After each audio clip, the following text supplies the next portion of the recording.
Center 16's Joel Porter was at the scene shortly after police were called, and he joins us now with more on this case. And Joel, what can you tell us? Well, Terry, I'm standing here along M63, a much quieter scene one day later. You can see the home behind me.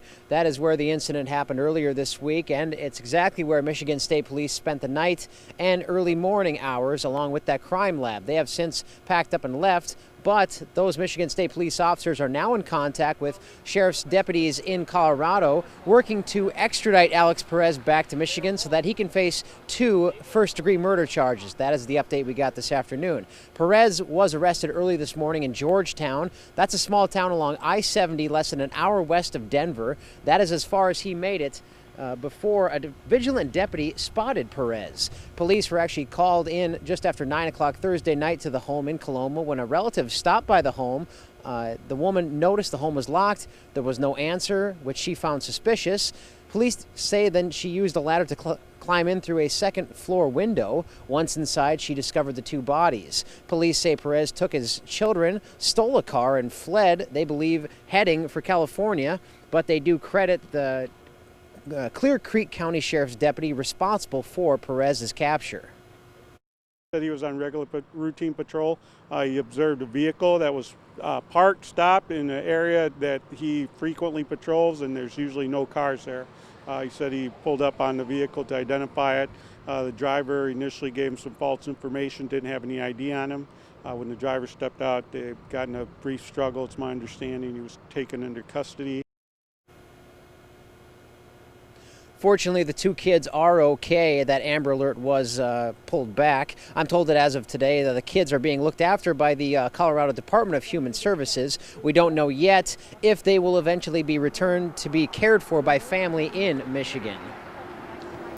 All right, Joel, what about Perez? How will investigators bring him back to face a judge? And is he facing any charges, formal charges right now? Well, yes, Terry. As a matter of fact, Berrien County Prosecutor Mike Sepik drafted a tentative charging document today, including those 2 first-degree murder charges. He says, however, there is no timetable on when Perez could be brought back to Michigan. In the past, Berrien County has sent out transport officers to supervise an inmate's return. In this case, Sepik says they may end up contracting through a prisoner transport service. And again, no timetable for when that might happen, so we don't know exactly what is the earliest he could be before a judge. News Center 16's Joel Porter. So Joel, I imagine things have quieted down in Coloma. What can you tell us?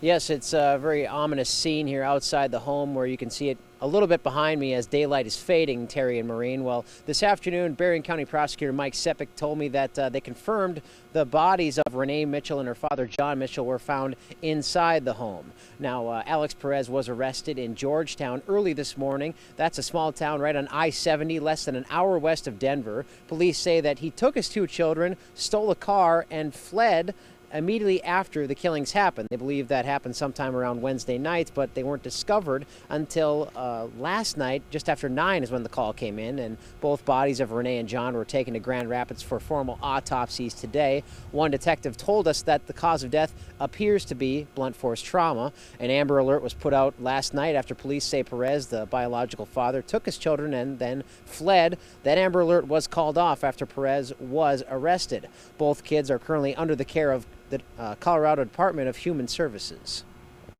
A relative hadn't seen anybody at the home for a while, saw a window open and became suspicious and climbed in through an upstairs window through a ladder, and she found the bodies. It's a great community, Hager Township, small, primarily rural community. We have a lot of Chicago, Indiana people that have summer homes here, and this sort of thing just doesn't happen here.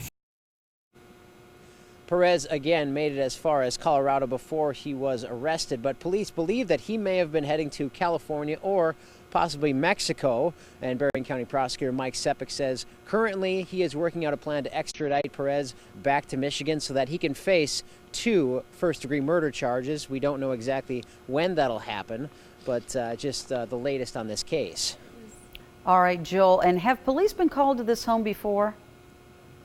Early this morning, we asked that question, and Maureen, one lieutenant told me this morning that Perez had complained about possible abuse happening inside the home. However, police found that claim to be untrue. One reporter I spoke with in Denver today said that Perez has no prior criminal history in the state of Colorado. We don't quite know his status from the state of California. Maureen? All right, Jill Porter reporting live from Coloma, Michigan. Thank you.